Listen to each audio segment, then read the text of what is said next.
Assalamualaikum warahmatullahi wabarakatuh. Alhamdulillahilladzi arsala rasulahu bil huda wa dinil haqq liyudhhirahu 'ala ad-dini kullih walau karihal kafirun. Asyhadu an la ilaha illallah wahdahu la syarika lah wa asyhadu anna sayyidana wa nabiyyana Muhammadan 'abduhu wa rasuluh. Allahumma fassalli wa sallim ala sayyidina Muhammad wa ala alihi wa ashabihi ajma'in. Rabbi syrah li sadri wa yassir li amri wa hlul 'uqdatam min lisani yafqahu qawli wa la hawla wa la quwwata illa billahil aliyil azim. Kita menggunakan kitab Penawar Bagi Hati. Kita sambung muka surat 70. Halaman atau muka surat 70. Baris yang di atas sekali. Kata penyusun kitab kita ini iaitu Syekh Abdul Qadir Al-Mandili rahimahullah ta'ala. Mudah-mudahan ilmunya memberi manfaat pada kita semua insya-Allah. Kata beliau, dan ketahui olehmu bahwasanya takut itu seperti cemati. Cemati. Cemati ke cemati? Cema. Seperti cemati. Apa dia cemati tu? Dan nak tiba orang tu apa dia? Macam rotan kono. Lebih kurang lah macam rotan. Cemati. Dia panjang lagi. Pada rotan pun panjang juga. Cemeti. Abang duk tibai orang lah. Tak apalah. Jadi kita tahulah. Kan? Dia adik-beradik rotan. Yang menghalau ia akan hamba kepada tuah akhirat. Ni kita nak kena faham ni. Apa dia ni? Kan? Boleh duk tuah pula. Kena cemeti tu. Sap bagi kat badan. Dia kata tak apa. Jangan duk susah hati. Ni tuah. Macam tu kah? Taklah macam tu. Ada maksud tu. Ada maksud.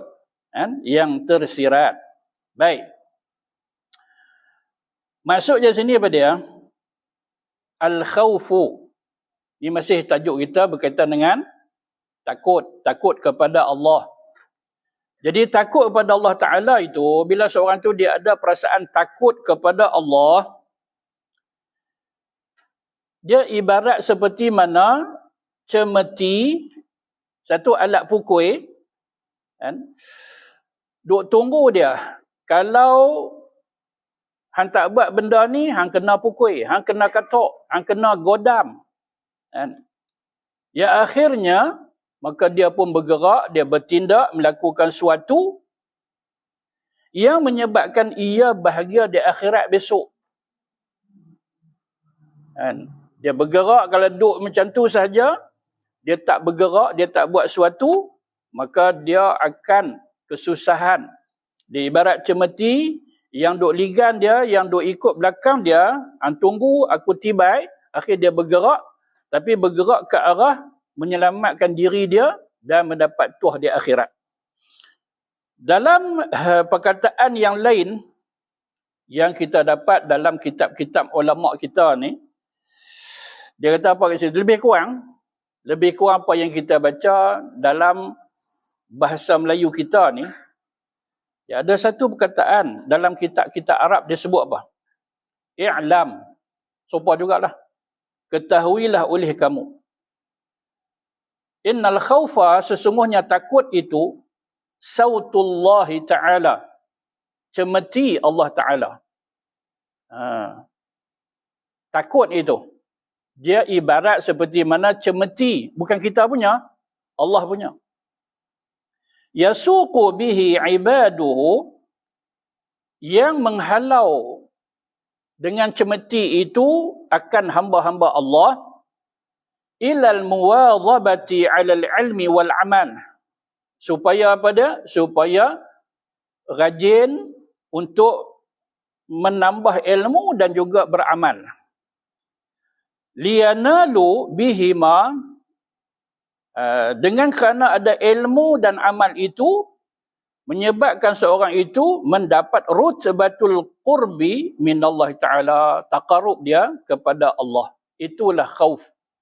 Dan ibarat satu alat pemukul yang disebut sini iaitu cemeti, kan? Sautu. Kalau saut, dia sini diterjemah di sini seperti mana cemeti.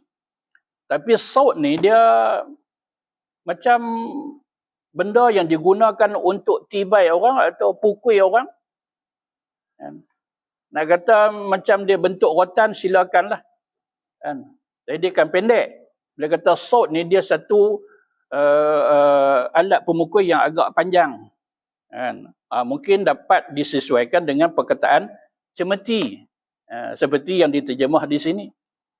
Apapun sifat takut ini menyebabkan seorang itu menambah ilmu pengetahuan dan akhir dia akan beramal. Itu nama dia takut.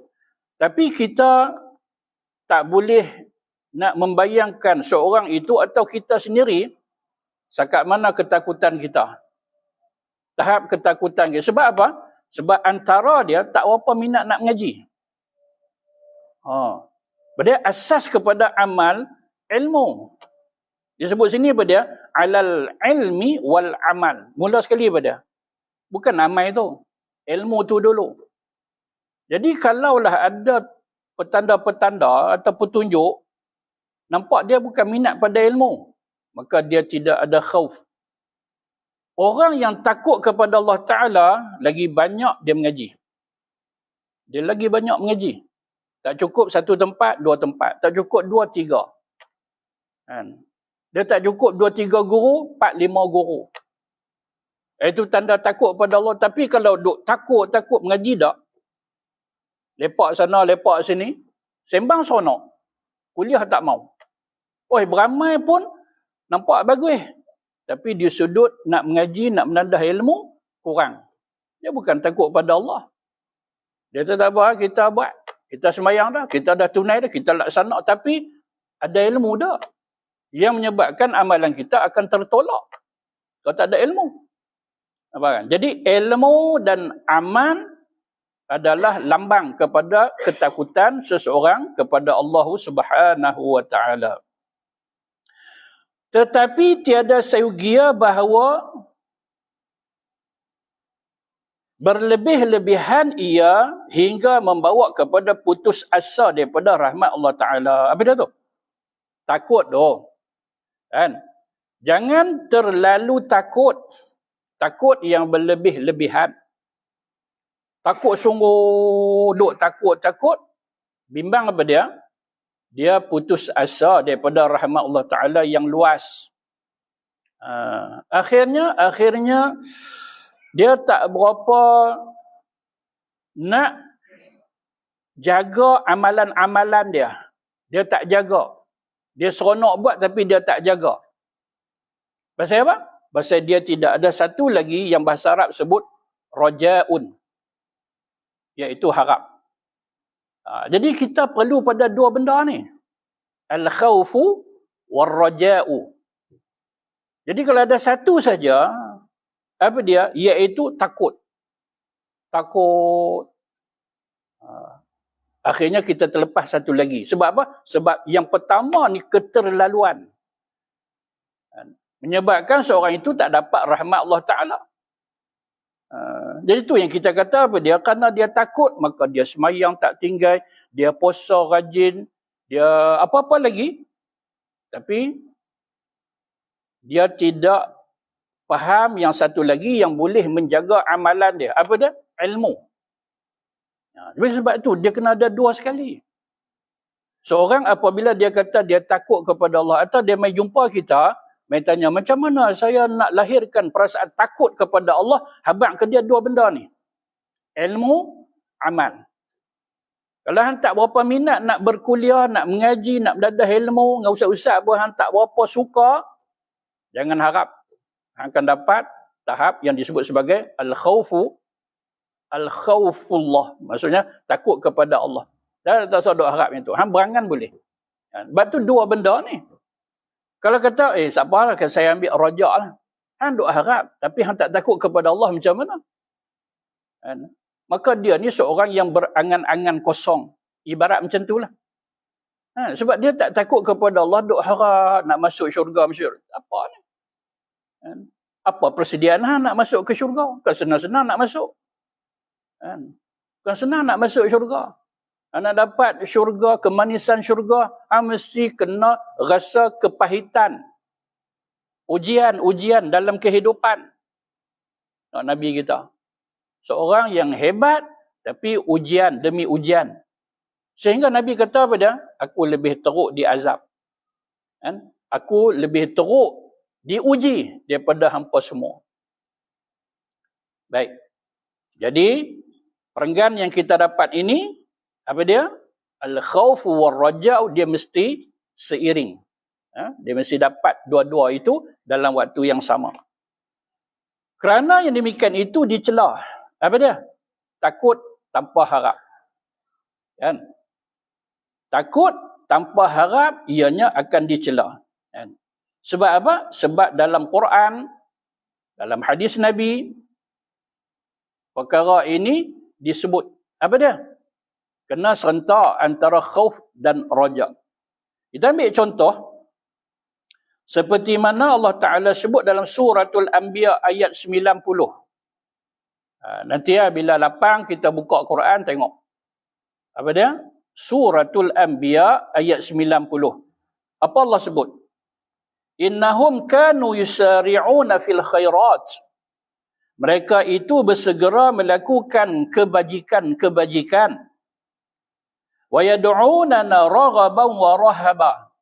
Dan mereka ini meminta kepada Allah, berdoa kepada Allah dalam keadaan raghaban wa rahaba. Raghaban apa dia? Rajaan. Mereka mengharap sesuatu daripada Allah, waktu yang sama juga wa rahaba, takut kepada Allah. Wa kanu lana khashi'in. Daripada inilah yang boleh khusyuk apabila melakukan ibadat. Apabila ada dua perkara ni. Iaitu takut kepada Allah sekali dengan mengharap sesuatu daripada Allah Ta'ala. Dua ni. Jadi kerana itu bila pilih satu saja, tak mau dua lah. Satu pun dah cukup. Apa di sini dia sebut?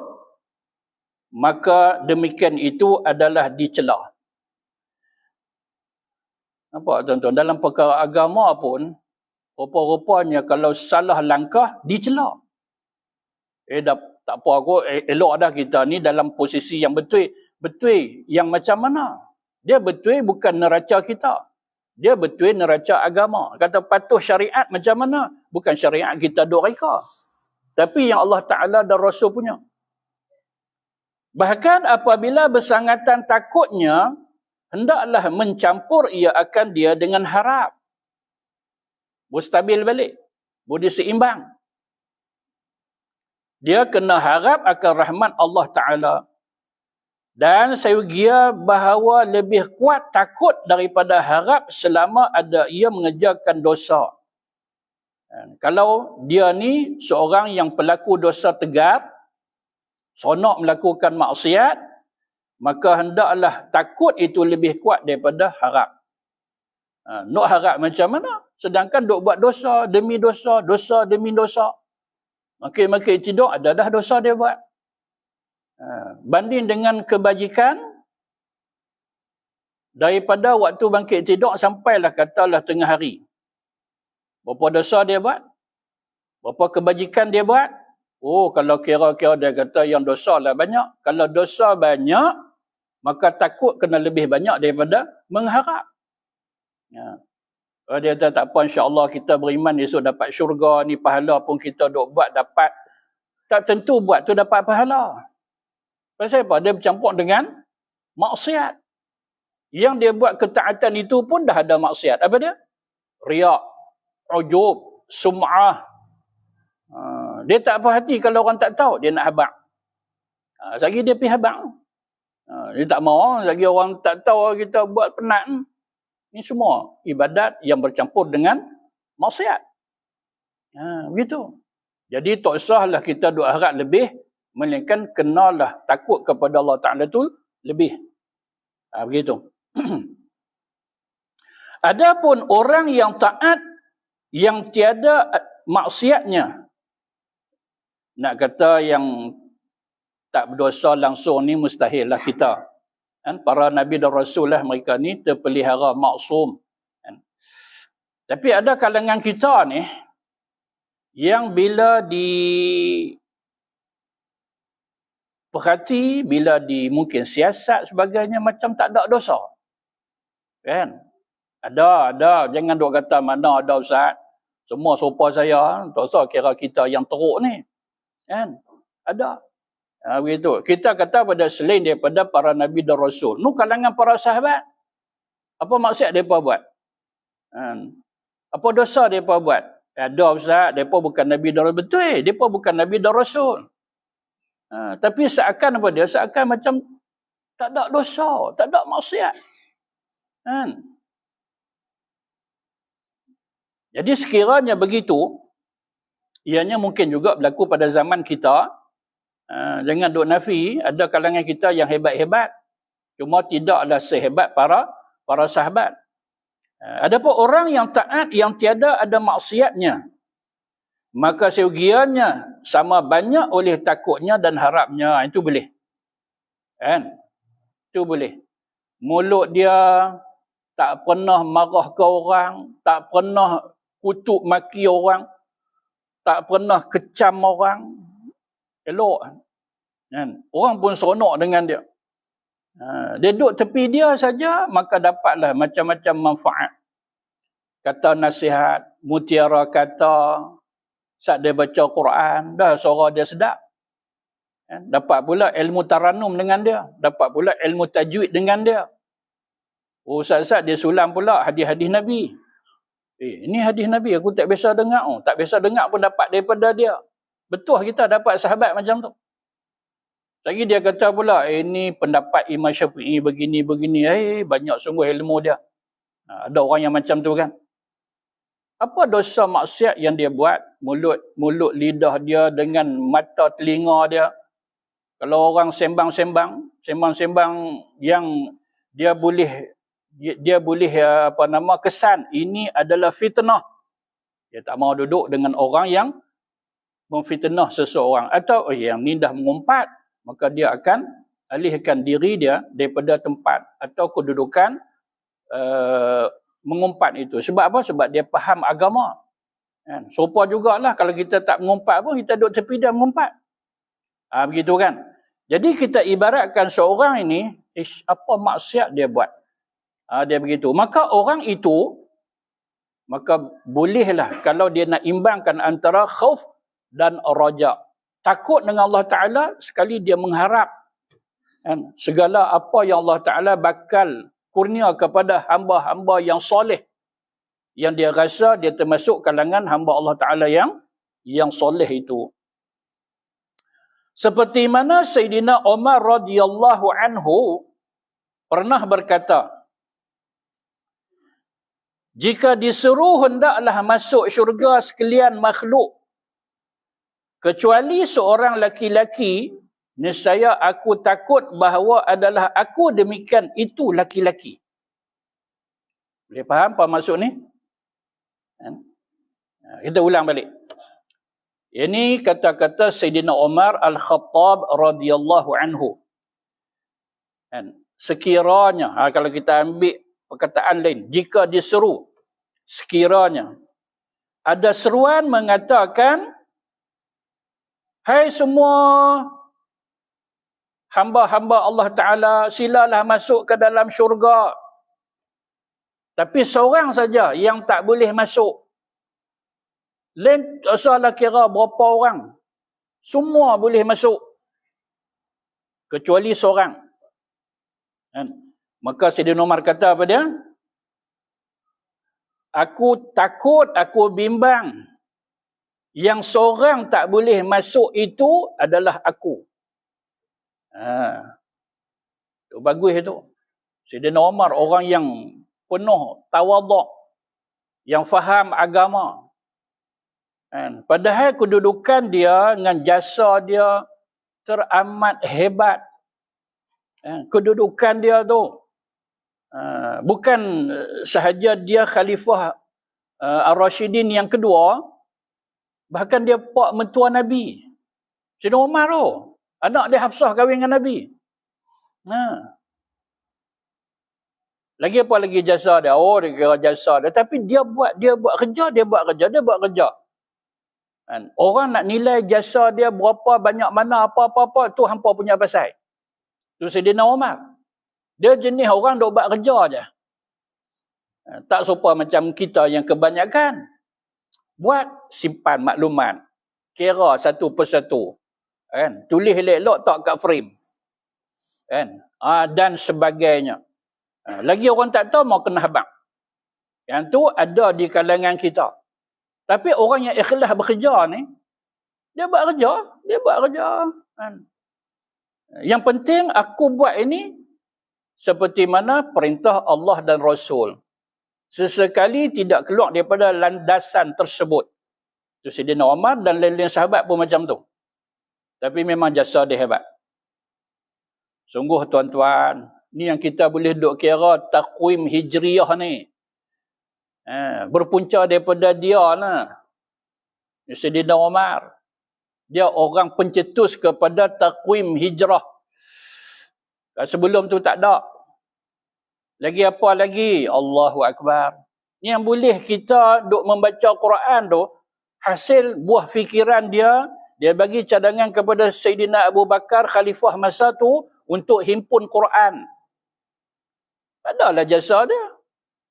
Lepas pada tu baru proses satu demi satu dibukukan sampai sekarang ni cantik. Zaman Sayyidina Abu Bakar, Quran berselerak. Itu jasa Sayyidina Umar. Walaupun begitu, dia kata pada dalam ungkapan yang cukup menarik. Kalaulah semua pakat boleh masuk syurga, seorang yang tak masuk. Aku bimbang seorang tu aku. Kita tak nampak macam tu. Jasa apa kita buat? Mampu banyak. Karut banyak. Kutuk mengutuk saban hari. Dah bukan saban hari Ustaz. Apa dia? Saban saat tu dia. Saban saat. Maksudnya teruk sungguh lah kau nak teruk Ustaz. Tapi dia duk nampak dia lah akan bagi syafaat kat siapa-siapa. Apa jangan susah hati. Aku duk tepi syurga ni. Buat masuk saja aku bagi lesen masuk. Macam tu pun ada. Kan? Dia buat jenayah demi jenayah, karut, marut semua. Tapi dia rasa apa? Dia rasa selesa. Nanti aku main dengan bidadari syurga, merempit dengan borak dan sebagainya. Gitu. Ini Sayyidina Umar. Dan jika diseru, hendaklah masuk api neraka oleh sekalian makhluk sekiranya begitu seruan. Kan? Semua makhluk Allah Ta'ala silalah masuk ke dalam neraka. Kecuali seorang lelaki je yang tak masuk neraka. Dia berbeza yang tadilah. Kan? Nescaya aku harap bahawa adalah aku. Demikian itu lelaki yang seorang yang tak masuk neraka tu. Ini ayat yang kedua pula. Sekiranya ada seruan kata, apa tunggu lagi? Masuk neraka semua. Seorang yang tak masuk. Mudah-mudahan yang seorang itu adalah aku. Jadi difaham daripada perkataan ini, ianya ada khauf dan juga raja. Yang khauf dia takut, ya Allah, aku ke lelaki yang tak masuk syurga? Dia duk rasa macam tu.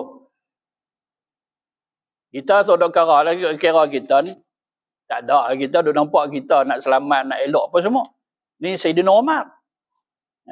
Raja apa dia? Raja tu dia kata. Seorang saja yang tak masuk neraka lain masuk, seorang tak masuk, itu raja.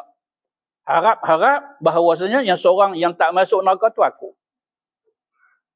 Apa tuan-tuan yang dirahmati Allah sekalian. Dan perkataan ini dapat kita ambil dalam kitab Hilyatul Awliya oleh Imam Abu Nuaim. Pada jilid yang pertama, muka surat 53, apa kata Sayyidina Umar? Lau nada munadin minas sama'. Ini perkataan Arab dia. Lau nada munadin minas sama', sekiranya diseru satu penyeru daripada langit. Sekiranya, kan? Kalau, lau tu boleh juga diarti dengan kalau. Kan? Dia nak nyatakan tentang khauf dan raja. Dia nak bagi tahu kepada semua orang supaya hampa ni faham betul-betul khauf dan raja tu apa contoh dia.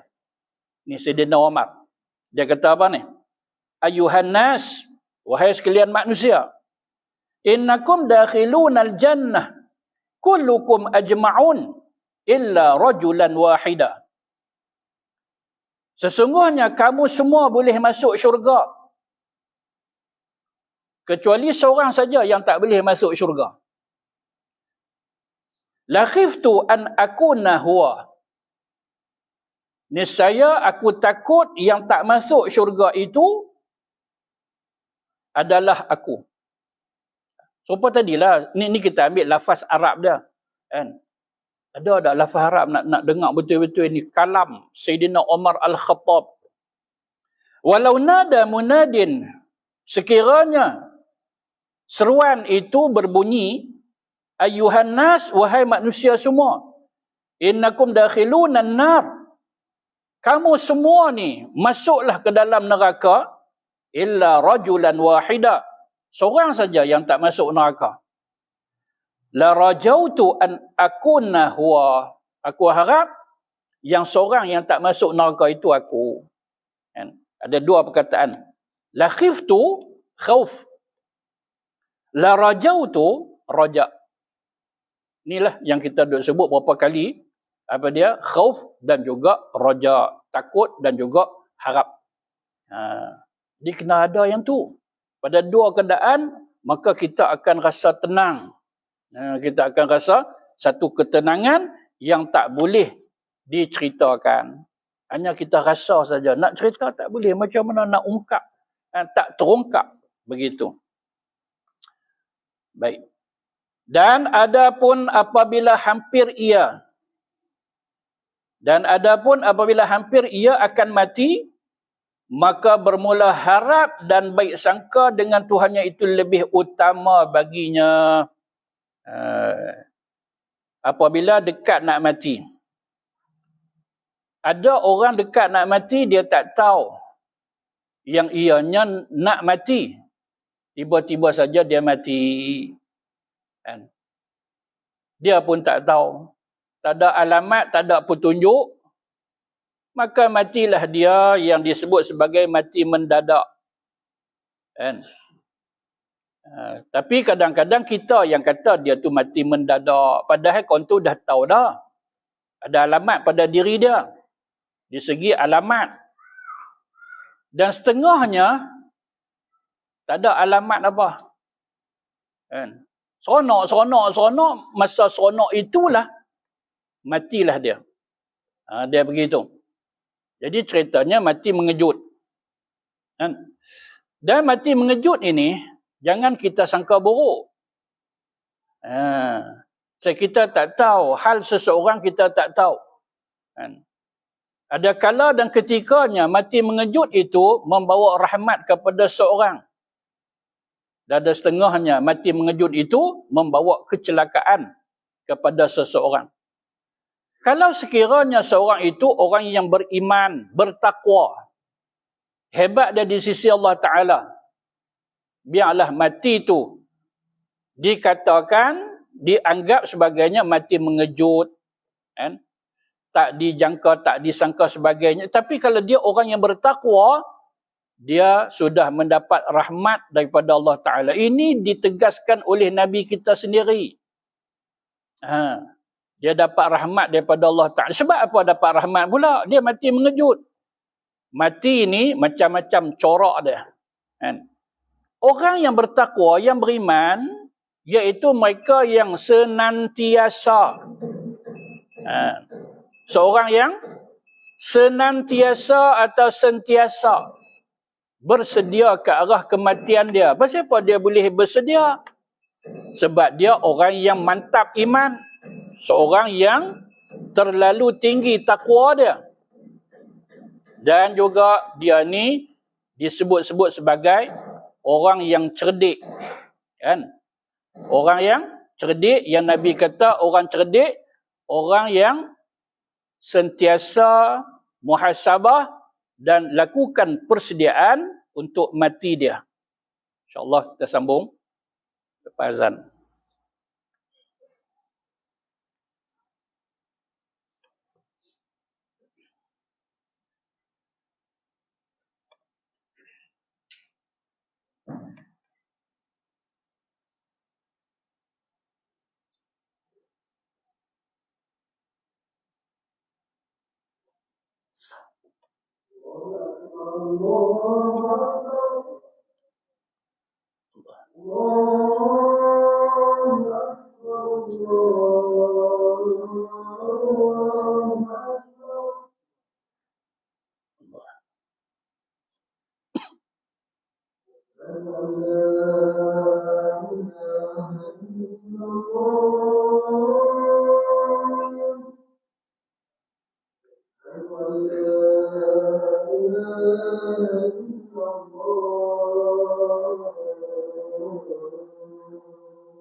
Allah.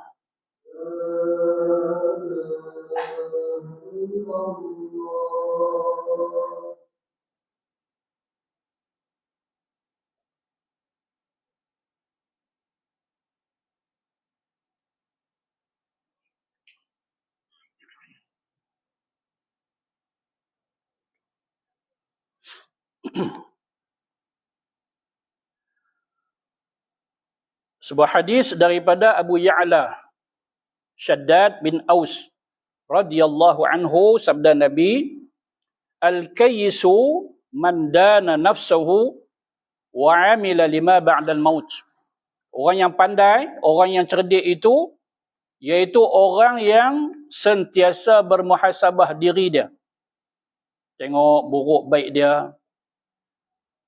Yang bila buruk banyak daripada baik, maka dikurangkan, ditinggalkan sama sekali. Dia lakukan kebaikan demi kebaikan. Ni orang yang pandai. Ni betul-betul orang yang cerdik. Dan waktu yang sama dia beramal untuk sesudah matinya. Jadi kerana itu, maka bilalah mai mati mengejut ini, tiba-tiba sahaja, kan? Maka kita jangan duk risau kalau dia orang yang elok kedudukannya di sisi Allah Ta'ala, kita duk berkawan dengan dia sekian lama, duk sekali dengan dia, rumah sewa sekali, kan? Ada yang duk sewa sekali rumah, tiba kawan dia mati di rumah tu. Ada, kan? Apatah lagi pasangan kita. Gerak subuh, tak mangkit dah, suami dah tak ada. Suami dia dah tak ada dah, mangkit.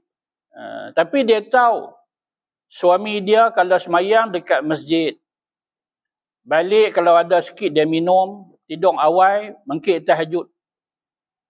Lepas pada bangun tahajud tu, buatlah sikit semayang ke, ambil Quran, baca wirid ke, kemudian rehat sat sebelum masuk subuh. Ni suami dia betul-betul nak praktik qiyamul lail yang dilakukan oleh para salafus soleh, yang mereka lakukan 2 kali tidur. 2 kali tidur.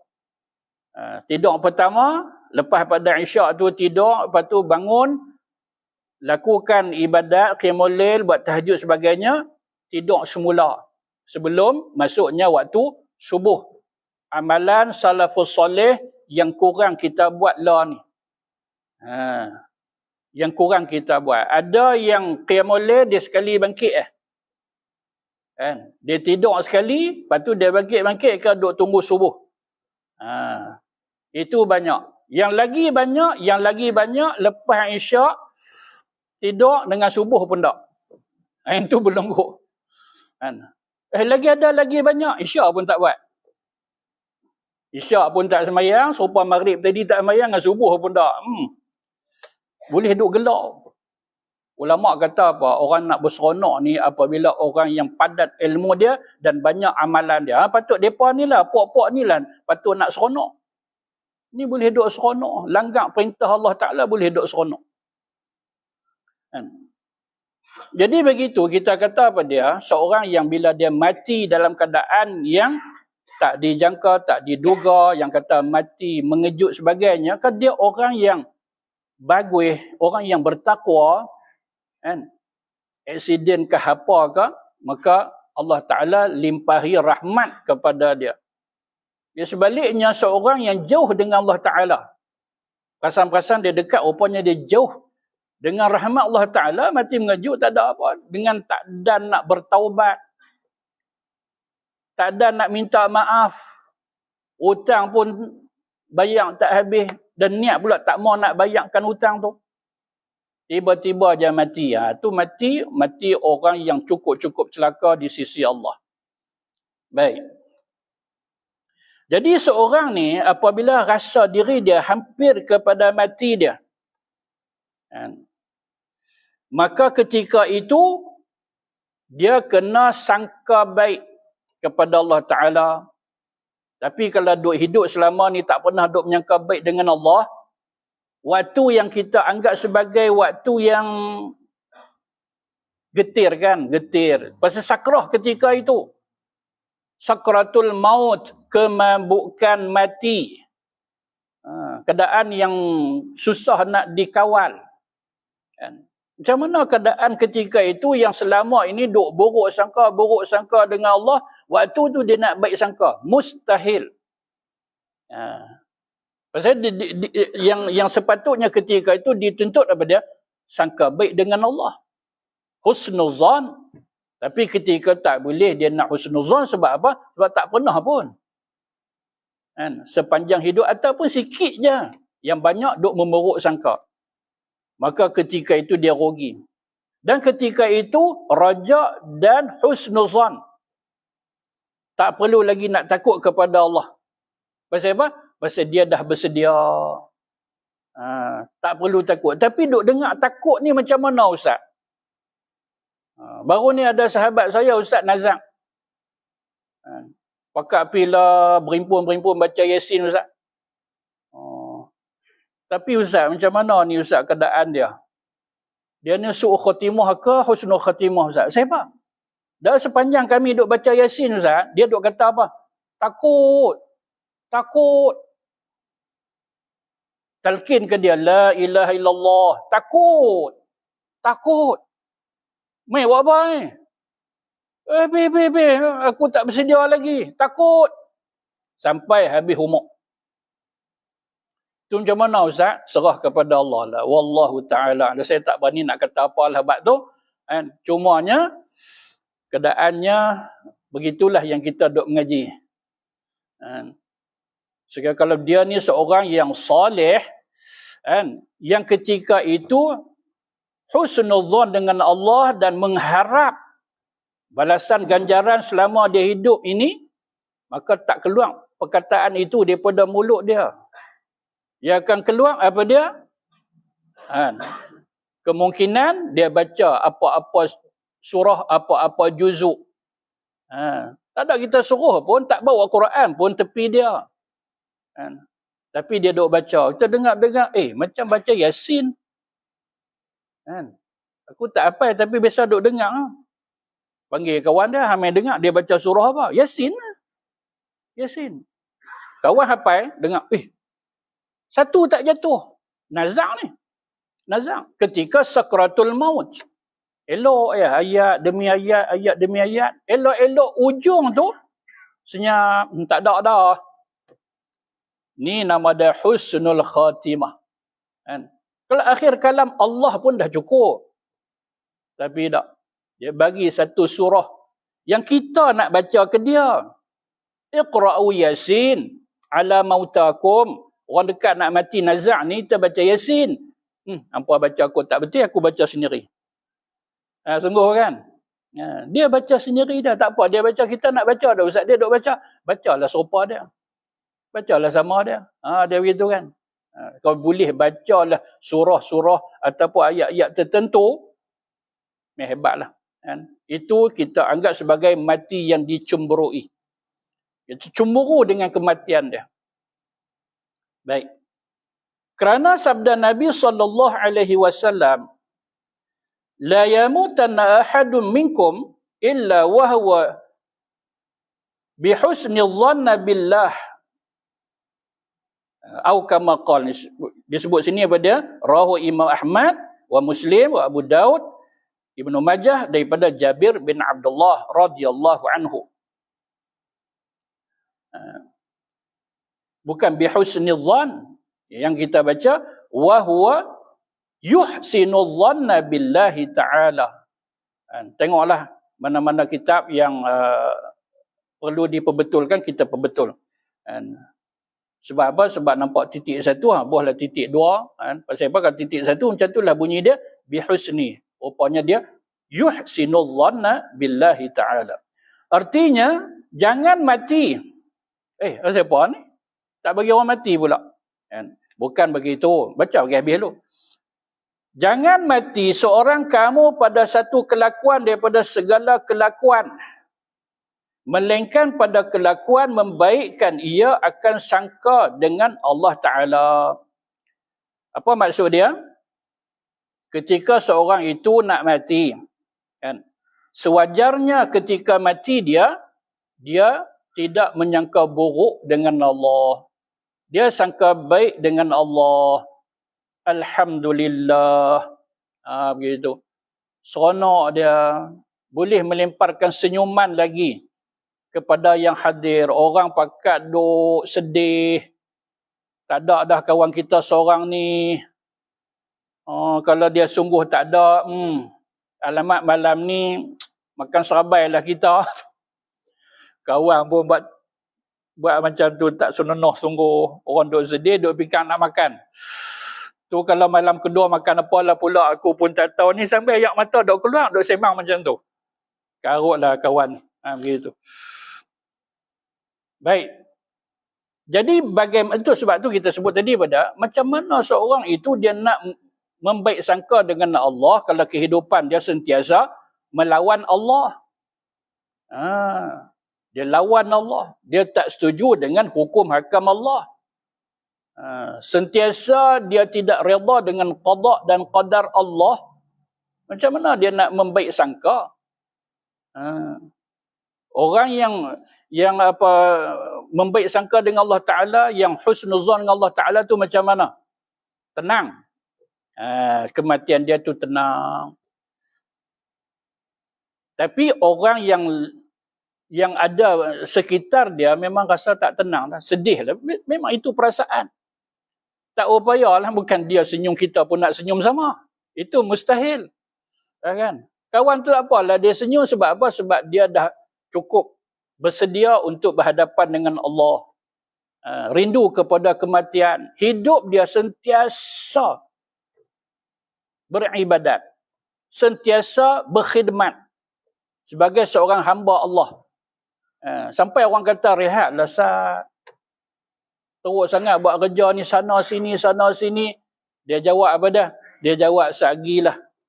Atau bilalah aku mati saja, kat bawah tu lah aku rehat. Selagi aku duduk hidup atas dunia ni, tak ada masa aku nak rehat. Ni salah satu daripada jawapan sahabat saya, nama dia Ustaz Fadli Al-Yamani. Begitu. Ustaz Muhammad Fadli Al-Yamani. Dah meninggal dah. Dia ni sekali orang Kedah, kemudian dia duduk di Kuala Lumpur. Dia ada pusat tahfiz dia sendiri. Kata silap saya ada 8 cawangan. Dengan Sabah, Sarawak dah ada apa semua. Memang dia ni seorang yang betul-betul buat kerja. Dengan madrasah, dia bayangkan orang yang 1-2 sekolah ni pun sibuk. Sat dia pergi sana, sat dia pergi sini. Dengan isteri yang ramai pula. Isteri ramai. Tak apa, saya dah sebutlah berapa orang, tapi isteri dia agak ramai. Kan? Bayangkan apa Ustaz dengan isteri yang ramai. Dah lah seorang pun sibuk. Hang fikir sendirilah. Hang kahwin tak lagi? Ustaz, ingat muka tak kahwin ke? Ni siapa tak nampak masjid? Sibuk Ustaz. Nampak kan? Bini seorang sibuk. Tapi kawan ni, sahabat saya yang bertuah ni, kan, dah umur pun serupa saya. Kadang-kadang katalah kawan. Kan? Yang sebaya. Mana sebaya? Macam adik dia. Lebih kurang macam tu kan? Kawan. Tapi ini istimewa lah. Pasal apa? Pasal memang kawan saya dan umurnya sebaya.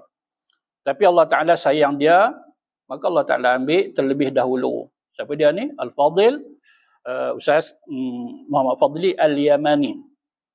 Gitu. Dia sekali dengan saya dulu ketika di Pakistan, kemudian saya sambung di tempat lain, dia pun sambung di Yaman. Sebab tu lekat gelaran itu Al-Yamani. Dan Allah Ta'ala wafatkan dia ketika mana sampai di negara China, di airport kan, tiba dia jatuh meninggal di sana, airport di negeri China. Tapi di sana tak bagi orang luar kan untuk simpan jenazah di sana. Mereka tak benarkan. Lebih kurang 4 hari proses untuk bawa balik jenazah. Jadi sahabat-sahabat dia, anak murid dia, kawan dia, pakat tunggu penuh kan, di Masjid Seri Petaling. Penuh tunggu dia kedatangan dia, kemudian diuruskanlah jenazah dia seperti mana yang sepatut. Begitu. Maka orang tanya dia, Ustaz, rehatlah Ustaz. Saat-saat sekolah dia, saat-saat cawangan dia, saat-saat dia jumpa orang-orang yang susah, yang miskin, yang seronok tu apa dia? Semua sekolah cawangan dia untuk orang-orang yang susah, fakir, miskin, dan juga anak yatim. Tidak diambil sebarang bayaran. Tak ambil. Kita ni setengah kita buat sekolah duk nampak dah sekepala tu kalau kali berapa tukar kereta. Fikir nak tukar kereta. Buka sekolah fikir nak tukar kereta. Ada, kita tak tuduh semua. Tapi ada. Kan? Tapi dia ni tak. Bukan kerana duit ringgit. Kan? Kerana dia kesian dekat orang-orang yang kesusahan, yang kurang kemampuan. Free. Kemudian saya dengar cerita yang ambil sekolah, dia ambil alih sekolah lepas pada tu pun sambung. Perkara yang sama. Apa dia? Terima semua. Siapa-siapa yang tidak kemampuan, masuklah. Ambil borang, daftar, masuk. Tidak ada sebarang bayaran. Wallahu ta'ala. Kita pun tak tahulah perkembangan yang terkini. Tapi begitulah. Jadi tuan-tuan yang dirahmati Allah sekalian. Jadi hadis ini, seperti yang kita dah baca tadi, maksud jangan mati itu, maksudnya ketika mati itu hendaklah kita dalam keadaan membaik sangka kepada